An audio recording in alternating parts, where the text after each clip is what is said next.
جی السلام علیکم ورحمۃ اللہ وبرکاتہ۔ مرزا غالب صاحب کا ایک شعر ہے اور بڑا مشہور شعر ہے، بلکہ ایک مصرع تو اس کا بہت ہی مقبول ہے اور دوسرا مصرع شاید آپ نے بہت کم سنا ہوگا، بہت کم پڑھا ہوگا۔ شعر ہے کہ رنج سے خوگر ہوا انسان تو مٹ جاتا ہے رنج، رنج سے خوگر ہوا انسان تو مٹ جاتا ہے رنج، مشکلیں مجھ پر پڑیں اتنی کہ آسان ہو گئیں، یعنی اتنی مشکلیں مجھ پر پڑیں۔ یہ دوسرا مصرع آپ کو سنانا تھا، مشکلیں مجھ پر پڑیں اتنی کہ آسان ہو گئیں، یعنی ایک مشکل، دو مشکل، تین مشکل، اتنی مشکلیں پڑیں کہ اب وہ فیلنگ ہی ختم ہو گئی۔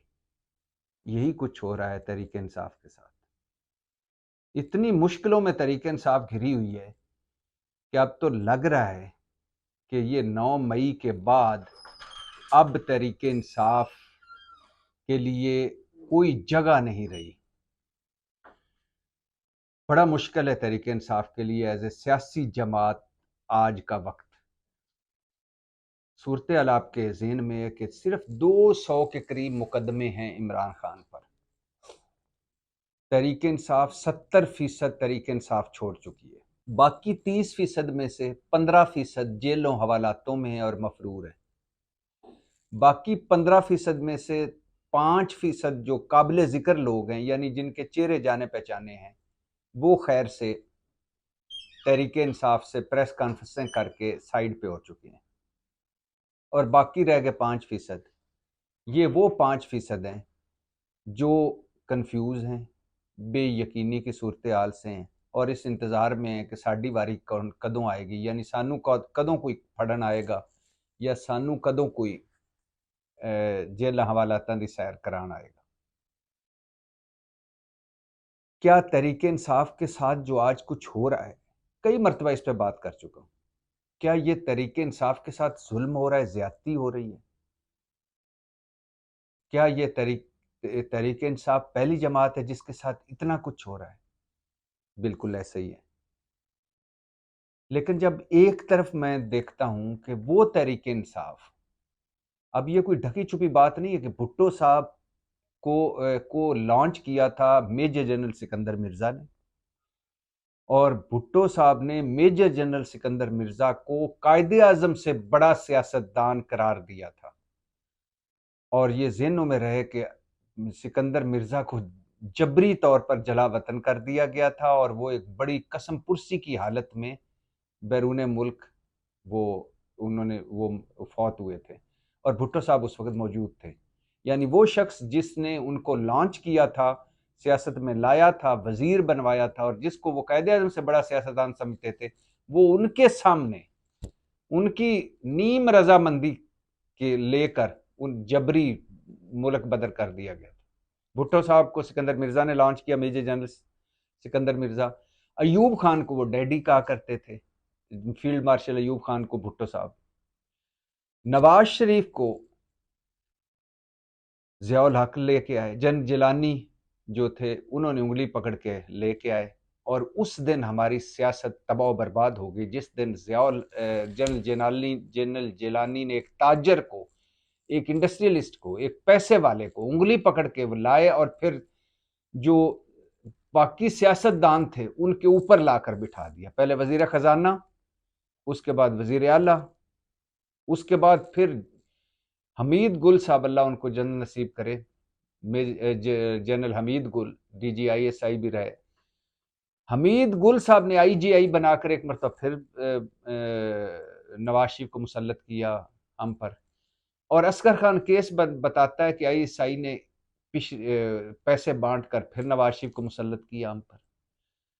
تو کہنے کا مقصد یہ ہے کہ یہ جو آج کی ساری جمہوری پارٹیاں ہیں، ان کے سارے جو بڑے ہیں وہ مارشل لا کی پیداوار، فوج کی پیداوار۔ عمران خان فوج کی پیداوار نہیں تھا، عمران خان نے کرکٹر تھا، ورلڈ کپ جیتا، سماجی شخصیت بنا، شوکت خانہ بنایا، نمل یونیورسٹی، دنیا میں جان پہچان، یہ کوئی ان کی باقی موسٹ آف سیاستدانوں کی طرح کوئی چمپو چمار نہیں تھا کہ جس کو دنیا نہیں جانتی تھی۔ آج بھی پاکستان میں اگر کوئی برانڈ ہے باہر کی دنیا میں تو عمران خان ہے، اسی کو دنیا جانتی. نواز شریف کی، زرداری صاحب کی، مولانا صاحب کی ٹکے کی ویلیو نہیں ہے باہر. کوئی سارے لوگوں جب یہ عہدیدار ہوتے ہیں، ملک کے سربراہ بنتے ہیں، تو ظاہر ہے پاکستان کی جو رئیس عزت ہے اس میں ان کو بھی مل جاتی ہے کہ یہ وزیر اعظم پاکستان نام ساتھ لکھا ہوتا ہے. وہ تو انوار اللہ کاکڑ صاحب بھی آج کل دورے فرما رہے ہیں، وہ بھی وزیر اعظم پاکستان ہے، نگران وزیر اعظم. باقی ان کی کیا کوئی ویلیو ہی نہیں ہے. عمران خان کی جو پیدائش تھی وہ خود ہوئی، تحریک انصاف خود بنی. 11-12 سال عمران خان صاحب، بلکہ 14 سال عمران خان صاحب سٹرگل کرتے رہے. پھر ان کو پتہ چلا کہ زمینی حقائق پاکستان کے اور ہیں. پھر ان کو جنرل پاشا ملے، جنرل ظہیر الاسلام ملے، جنرل رحیل شریف ملے، اور پھر وہ آہستہ آہستہ آتے آتے 2018 آیا، جب عمران خان، یہ نہیں تھا کہ 2018 میں اٹھا کر فوج نے عمران خان کو وزیر اعظم بنوا دیا تھا. ایسا نہیں تھا. عمران خان مقبول ترین تھے، عمران خان پاپولر تھے. عمران خان کا اس وقت طوطی بول رہا تھا، پیناما لیکس میں پھنس چکا تھا ہاؤس آف شریف. زرداری صاحب کی پیپلز پارٹی سندھ تک محدود ہو گئی تھی. عمران خان کی جو تقریباً 20-22 سالہ جدوجہد تھی، اس جدوجہد کو، جو ان دو خاندانوں کے خلاف تھی، ان دو خاندانوں کی لٹ مار کے خلاف، اس جدوجہد کو مان لیا تھا لوگوں نے.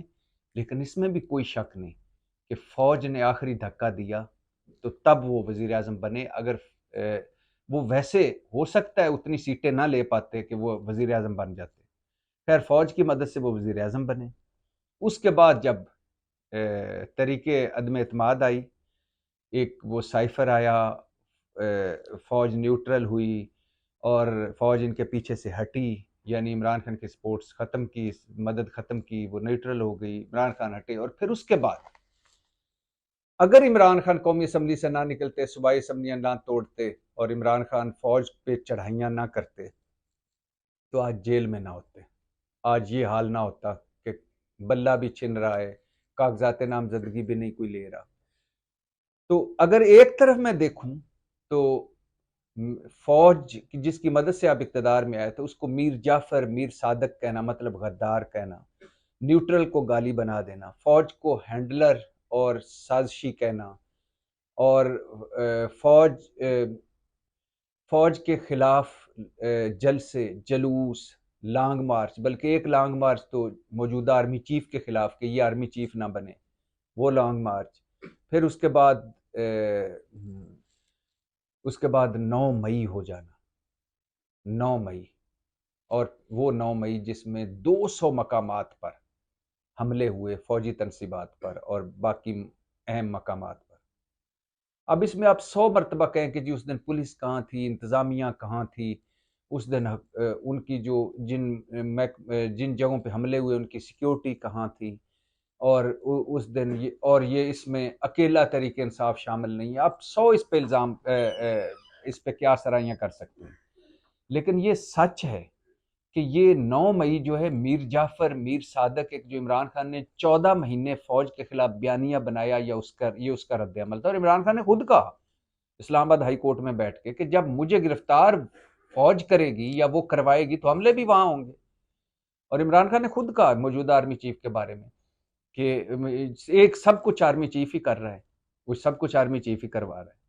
اور پھر ایک سرونگ فوجی افسر کو سائیکوپیتھ کہنا، ڈرٹی ہیری کہنا، جانور کہنا، اسے ننگا انسان دیکھنے کا شوق. تو ایک طرف جب میں یہ دیکھتا ہوں کہ جب فوج پر آپ حملہ آور ہوں گے تو پھر فوج آپ پر بھی حملہ آور ہوگی. تو وہ جو جوابی حملہ ہے اس میں وہ کچھ ہوا ہے جو کبھی نہیں ہوا. وہ کیا تھا؟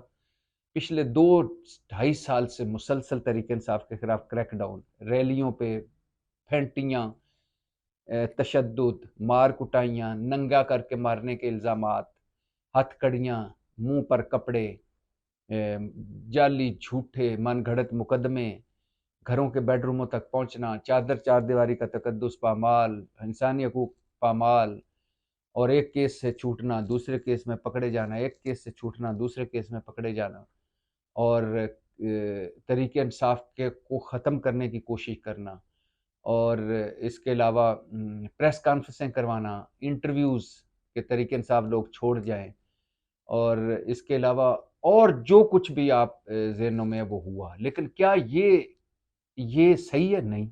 لیکن کیا یہ میر جعفر، میر صادق، ہینڈلرز اور فوج پہ حملے یہ ٹھیک ہے؟ نہیں۔ تو ایک عمل تھا، دوسرا اس کا رد عمل تھا۔ اور آج صورتحال یہ ہے کہ ملک کی بہت بڑی، بلکہ سب سے بڑی سیاسی جماعت اور ملک کا سب سے بڑا سیاستدان عمران خان جو آج کا، وہ اپنے غلط فیصلوں، سیاسی حماقتوں اور کہہ لینے دیجیے اپنے گھر کے اندر ایک خاتون خانہ کے زیر اثر رہ کر ان کے زیر اثر ہو کر جو فیصلے کیے ان کے، اور اپنے قریبیوں کی ناہل ٹیم کی وجہ سے اور ناہل ٹیم کی لٹ مار کی وجہ سے، یعنی آپ دیکھیے بزدار تبدیلی سمبل تو نہیں ہو سکتا نا عثمان بزدار، پونے 4 سال عمران خان نے اس کی پینٹ ٹھوکی اور جو ہی مشکل وقت آیا وہ پریس کانفرنس کر کے سائڈ سے نکل گیا۔